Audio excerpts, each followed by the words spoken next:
Good morning, students. Today I am going to start your standard 7 social science in civics subject. Your chapter number 6 is the understanding media. तो students हम इसके आगे के video में हमने media and money के बारे में देखा था। तो आज हम इसके बाद ये नेक्स्ट टॉपिक है मीडिया एंड डेमोक्रेसी, इसके बारे में हम देखेंगे। तो मीडिया एंड डेमोक्रेसी क्या है? तो in a democracy the media plays a very important role in providing news and discussing events taking place in the country and the world. It is on the basis of these informs that citizens can, for example, learn how government works, and often, if they wish to, they can take action on the basis of these news stories. Some of the ways in which they can do this is by writing letters to the concerned minister, organizing a public protest, starting a signature campaign, asking the government to rethink its programs, etc. तो यहाँ पर इस paragraph में बताया कि in democracy, यानी democracy में जब हम मीडिया पर प्लेज जो वेरी इंपॉर्टेंट रोल होता है, जो प्रोवाइडिंग करते हैं न्यूज़ भी प्रोवाइडिंग करते हैं एंड हम डिस्कसिंग भी करते हैं। अलग अलग को एडवर्टाइजमेंट होती है तो हम डिस्कस करते हैं events talking place in the country, यानी कंट्री और वर्ल्ड में जो भी कंट्री है उसके बारे में हम एडवर्टाइज देते हैं। It is on the basis of information that citizen can, यानी वो किसके पर बेस करते हैं? तो इसके इन्फॉर्मेशन जो भी होती है सिटीजन्स की उसके पर। और फॉर एग्जांपल तो यहाँ पर दिया learn know how government work, यानी हम लर्न करेंगे कि गवर्नमेंट क्या वर्क करती है। And often if they wish, और ये जो भी विश होती है दे कैन टेक एक्शन, उसके पर एक्शन लेना चाहिए। On the basis of this news stories, यानी ये जो न्यूज़ की भी स्टोरी होती है उसके बेसिस पर भी करना चाहिए। Some of the ways in which they can do this by writing letter, यानी जो भी अलग अलग वेज होते हैं which they can do this by writing letter, यानी उसके पर जो भी उसके राइटिंग लेटर्स जो होते हैं। To call to the concern minister, यानी जो भी कंसर्न मिनिस्टर होते हैं ऑर्गेनाइजिंग के लिए अ पब्लिक प्रोटेस्ट, यानी उसके पर हम पब्लिक प्रोटेस्ट के लिए भी काम कर सकते हैं। स्टार्टिंग अ सिग्नेचर कंपेन, यानी स्टार्टिंग उसकी जो सिग्नेचर कंपेन होती है asking the government to rethink करते हैं इन इट्स प्रोग्राम, यानी उसके पर जो उसका जो भी प्रोग्राम होता है उसके ऊपर।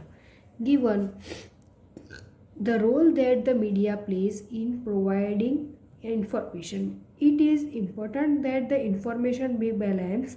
Late us understand what we mean by a balance media report by reading two versions of the same news event given on the next page। तो यहाँ पर इस पैराग्राफ में बताया कि given the role that the media plays in providing information, यानी जो media होती है वो प्रोवाइडिंग करते हैं जो प्लेज मतलब इंफॉर्मेशन के बारे में। तो it is important that the information be balance, यानी वो इम्पोर्टेंस जो होता है इंफॉर्मेशन पर बैलेंस करते हैं। लेट अस अंडरस्टैंड, यानी वो अंडरस्टैंड करना चाहिए what we mean by balance media report by reading two version, यानी उसके क्या रीडिंग रिपोर्ट बाय जो भी रीडिंग करते हैं उसके टू वर्जन्स होता है। Same news event given on the next page, यानी इसके बारे में हम नेक्स्ट पेज में देखेंगे।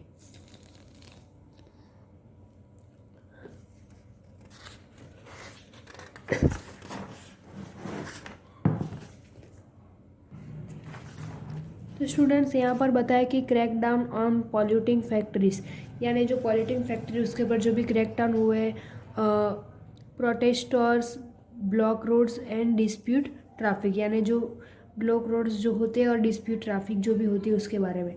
तो यहाँ पर ये कोई एडवर्टाइज हमें दिखाई दिए, तो क्या लिखा है यहाँ पर वो देखेंगे हम। तो यहाँ पर लिखा है राधिका मलिक INN। तो जो राधिका मलिक है उसने लिखा है तो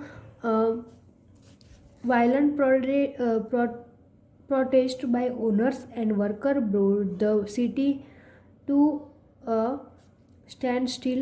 Today people getting to work could not do so on time because of huge traffic jams. The owners and workers are protesting the government's decision to close down polluting factories units.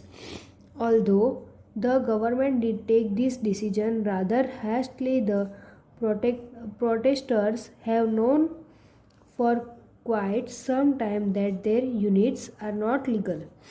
तो यहाँ पर ये बताया कि ये जो violent protest है bye honours के लिए एंड जो वर्कर है तो वो ब्राउट करती है the city to stand still today, यानी सिटी में जो भी टुडे आजकल जो भी स्टैंड स्टिल होते हैं, people getting to work, people जो भी वर्क करती है could not do so on time because, यानी उसका कोई टाइम फिक्स नहीं होता है, तो because of huge traffic jam, यानी बिकॉज उसका कारण यही है कि ट्रैफिक जाम्स होता है, इसके लिए वो टाइम टू टाइम उसकी वजह से काम नहीं कर पाते। तो the owners and workers are protesting the government decision, यानी वो गवर्नमेंट के डिसीजन पर क्लोज डाउन पॉल्यूटिंग मतलब फैक्ट्री यूनिट को क्लोज डाउन करते हैं। Although the government did like this decision, यानी उसके पर गवर्नमेंट उसकी जो भी लाइक टेक डिसीजन होते हैं वो टेक करते हैं रादर हेस्टली, और the protesters have known for quite some time that their units are not legal, यानी वो कोई लीगल नहीं होता है। तो ऐसे अलग प्रकार से अलग अलग तरीक़ों से हमें ये एडवर्टाइज मिलती है। तो closure of factories causes unrest, तो ये जो एक दूसरी है कोई एडवर्टाइज है उसके बारे में हम देखेंगे। तो ये क्या है, डेली न्यूज़ सर्विस, यानी ये क्या डेली न्यूज़ में आती होगी। The closure of 1 lakh factors in the city's residential areas is likely to become a serious issue. On Monday, thousands of factory owners and workers took to the streets to strongly protest this closure. That said, that their livelihoods would be lost.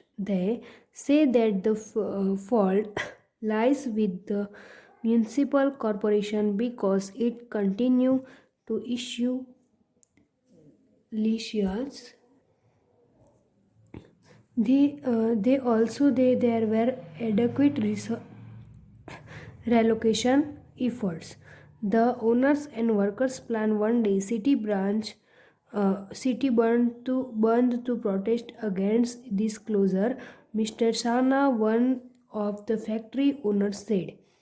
तो ऐसे ही यह paragraph में भी यही बताया कि जो daily services में डेली न्यूज़ सर्विसेज मतलब न्यूज़ में जो भी सर्विसेज अलग अलग प्रकार की होती है उसके बारे में यहाँ पर बताया कि अलग अलग एडवर्टाइजमेंट हम कैसे कैसे तरह से कर सकते हैं। तो इसके बाद ये सारी क्या थी, तो न्यू अलग अलग एडवर्टाइजमेंट थी। तो इसके बाद नेक्स्ट पैराग्राफ देखेंगे। A fact is that if you had read the newspaper you would only know one side of the story. If you had read the news of India, you would most likely think of the protesters as a nuisance. Their disrupting traffic and continually polluting the city with their factories leaves you with a bad impression about them. तो यहाँ पर ये बताया कि जो fact होते हैं that if you had read इधर न्यूज़पेपर, हम न्यूज़पेपर से रीड करते हैं, you would only know one side, यानी कोई वन साइड एक स्टोरी होती है। If you read the news of India, यानी वो क्या होती है, तो न्यूज़ ऑफ इंडिया के बारे में ही होता है। यू वुड मोस्ट लाइकली, हम वो जो होता है वो मोस्ट लाइकली थिंक करते हैं प्रोटेस्टर्स एज न्यूस्टेंस। तो they're disrupting traffic and continuously जो पॉल्यूटिंग होता है ट्रैफिक एंड जो पॉल्यूटिंग होता है द सिटी में, वो फैक्टर्स लीव्स करते हैं with a bad impression about them, यानी उसके ऊपर क्या होता है बैड इम्प्रेशन उसके ऊपर अबाउट करते हैं। But on the other hand, यानी दूसरे हैंड से वो if you had read the story in the India Daily, you would know that the protests are because a lot of livelihoods will be lost of factors factories close because the relocation efforts have not been adequate. Neither of these stories is a balanced report.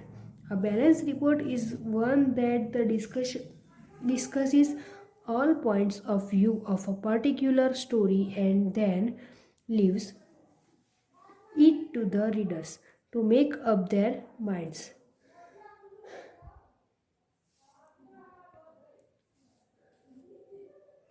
तो यहाँ पर बताया कि but on the other hand, यानी दूसरे other hand से if you had read, वो read करते हैं story in the India Daily में जो स्टोरी होती है, you would not that protest are, तो वो प्रोटेस्ट करते हैं because a lot of livelihood, यानी जो लॉट ऑफ लाइवलीहुड होते हैं will be lost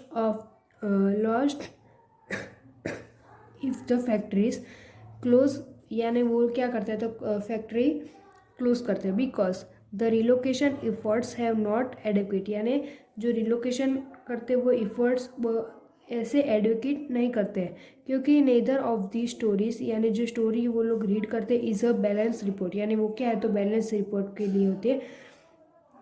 balance report is one that discuss all points of view. तो जो बैलेंस के रिपोर्ट पर डिस्कस करते हैं ऑल पॉइंट ऑफ व्यू से, तो पर्टिकुलर उसकी जो कोई स्टोरी होती है then leaves it to the readers and make up the, उनके माइंड पर वो लोग अलग अलग रिव्यू करते हैं।